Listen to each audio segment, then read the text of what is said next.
যে কয়টা বিষয় নিয়ে আলাপ আলোচনা করেছি তার মধ্যে প্রথম বিষয় ছিল সংবিধানের মূলনীতি সংক্রান্ত, দ্বিতীয় বিষয় সাংবিধানিক এবং সংবিধিবদ্ধ প্রতিষ্ঠানের নিয়োগের জন্য একটা কমিটি সংক্রান্ত, আগে যেটা এনসিসি ছিল সেটার একটা নতুন নাম। 3 নম্বর বিষয় ছিল প্রধানমন্ত্রীর নিয়োগ সংক্রান্ত, বাকি প্রধানমন্ত্রীর মেয়াদ সংক্রান্ত, বাকি বিষয়গুলো এজেন্ডায় থাকলেও আজকে আলোচনা হয়নি। সংবিধানের এবং রাষ্ট্র পরিচালনার মূলনীতি সংক্রান্ত আমি ঐক্য কমিশনের যে কাগজ দিয়েছে সেই ভাষ্যটা পড়ি।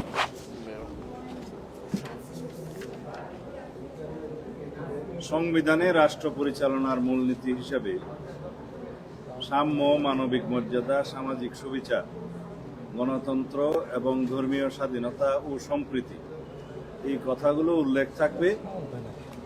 কিসের সাথে?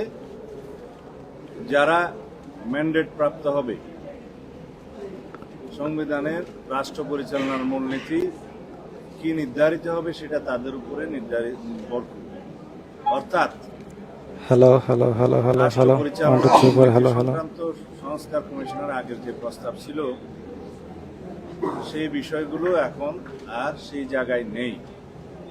আমরা আমাদের অবস্থান থেকে বলেছি যে আমরা রাষ্ট্র পরিচালনার মূলনীতি অংশে পঞ্চম সংশোধনীতে যে গৃহীত আর্টিকেলগুলো সেগুলো আমরা বহাল করব এবং সাথে সংস্কার কমিশনের প্রস্তাবিত এই অংশটায় এই বাক্যটা আমরা সংযোজন।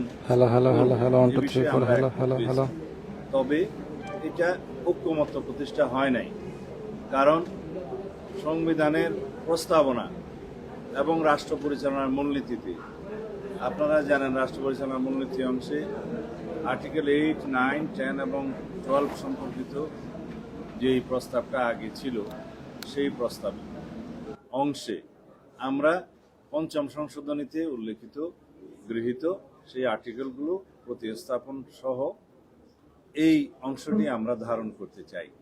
যেহেতু এ বিষয়ে কোনো ঐক্যমত্য প্রতিষ্ঠা হয় নাই, সেটা আজকের জন্য আবার পেন্ডিং রয়ে গেল। দ্বিতীয় বিষয় হচ্ছে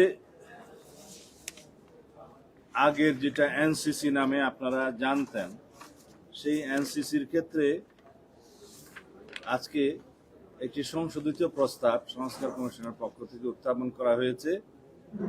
তা হলো সাংবিধানিক ও সংবিধিবদ্ধ প্রতিষ্ঠানের নিয়োগ কমিটি।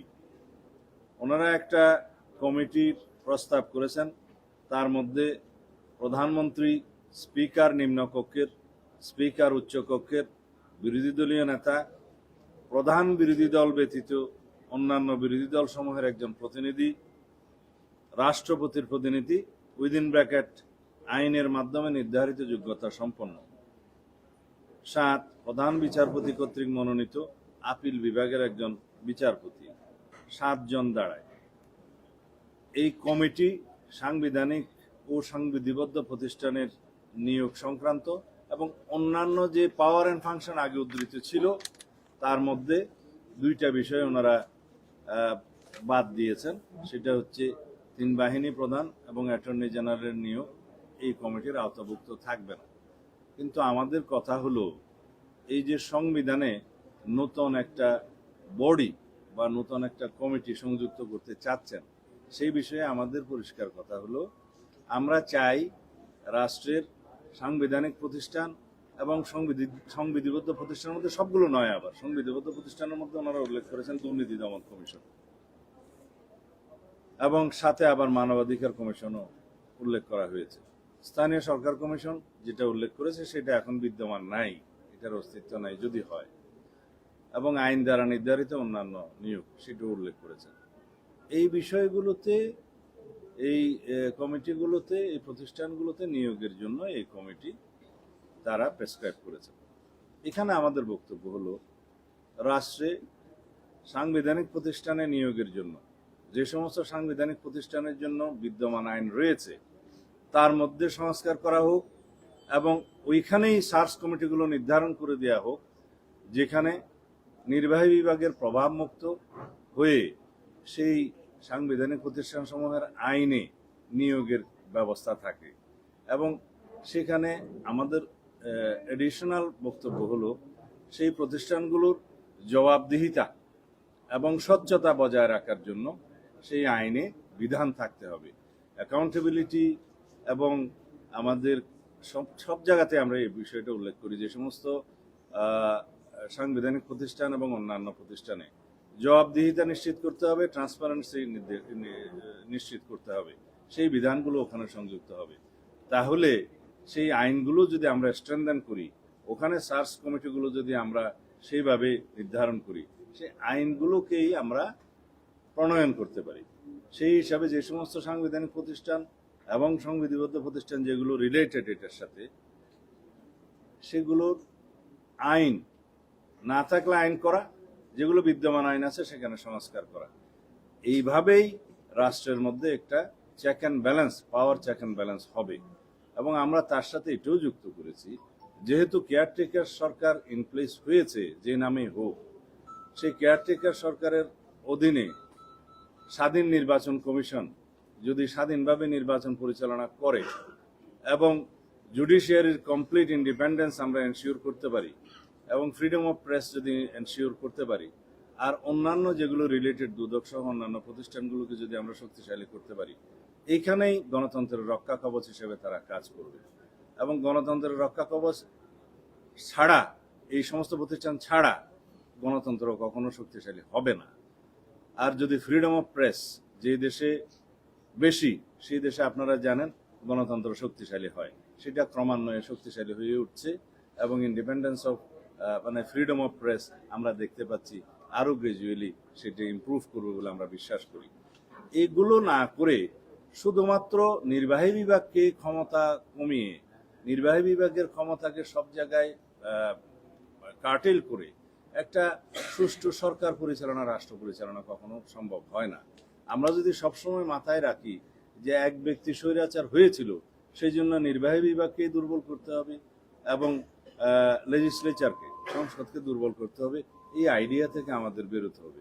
আমরা একটা নতুন যাত্রা শুরু করেছি, সেই জন্যে আমরা সংস্কার প্রস্তাব দিয়েছি অনেক আগেই, এবং সেই সংস্কার কমিশনগুলো পরে গঠিত হয়েছে এই সরকার আসার পরে।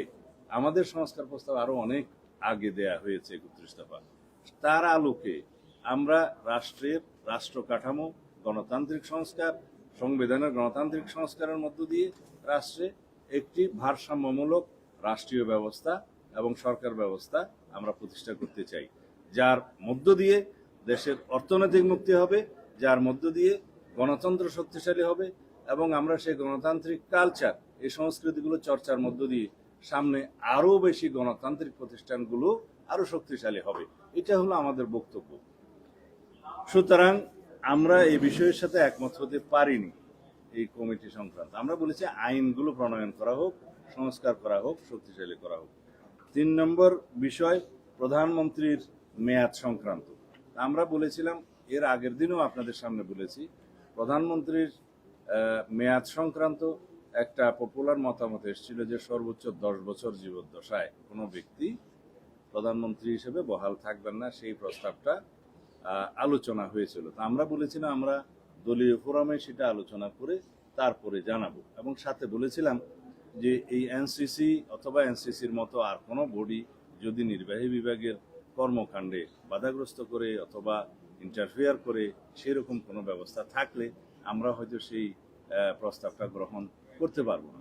আমি আপনাদের সামনে আজকে পরিষ্কার বলছি, আমাদের দলীয় অবস্থান হচ্ছে আমরা প্রধানমন্ত্রীর মেয়াদ লাইফ টাইমে একজন ব্যক্তি জীবদ্দশায় 10 বছরের বেশি বহাল থাকবেন না, বা 10 বছরের বেশি কোনো ব্যক্তি প্রধানমন্ত্রী থাকতে পারবেন না, এই বিষয়ে আমরা একমত। তবে এই জাতীয় সংস্থাগুলো, এনসিসি বা সাংবিধানিক নিয়োগ কমিটি, এই জাতীয় সংস্থাগুলো যদি দিয়ে নির্বাহী বিভাগের সমস্ত কর্মকাণ্ডকে সমস্ত জায়গায় ইন্টারফেয়ার করার যেখানে সম্ভাবনা থাকে এগুলো করা হয়, তাহলে আমরা সেই প্রস্তাবটা গ্রহণ করতে পারবো না।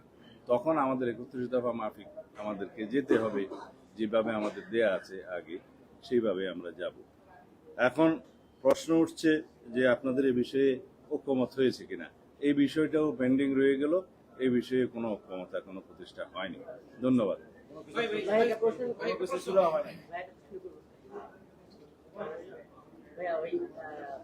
এখন নির্বাচন কমিশন তাহলে ওই সংবিধান অনুসারে মানে সেটা রাষ্ট্রপতি নিয়োগ দেবে। যারা আপনার আগে যারা কথা বলে গেল তারা বলছে এই সাংবিধানিক প্রতিষ্ঠানের নিয়োগ আসলে রাষ্ট্রপতিতে মানে নির্বাহী বিভাগের অধীনে না। এখানে আর্টিকেল 118 যেটা আপনি উল্লেখ করেছেন সেটা হচ্ছে কনস্টিটিউশনের 118 অনুসারে ইলেকশন কমিশনের গঠন এবং ইলেকশন কমিশনের যে ফাংশন আছে সেটা আর্টিকেল 119। এখানে সার্চ কমিটির মধ্য দিয়ে ইলেকশন কমিশন এখন গঠিত হয় এবং সেই জন্য একটা আইন করা হয়েছে। সেই আইনটা আমরা মনে করি পূর্ণাঙ্গ নয়, ডিফেক্টিভ। সেই আইনটাকে আমরা স্ট্রেনথেন করতে পারি।